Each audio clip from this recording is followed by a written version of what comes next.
Xo'p, senga savol. Seni eng yaxshi xususiyating nimada?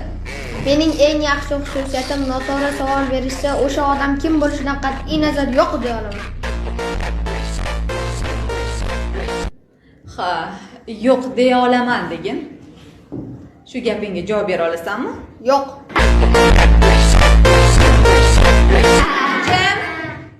Jim, nima kulguli?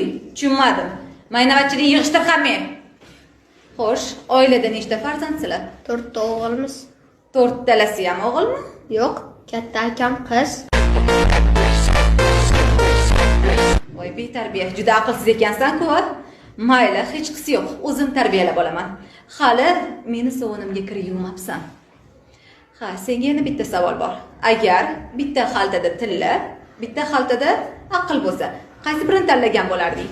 Albatta tillani olaman-da. Aqlsizliging mana shu yerda yana bir bora bilindi. Seni o'rningda agar men bo'lganimda aqlni tanlagan bo'lardim. Kimda nima kam bo'lsa, o'shani oladi-da.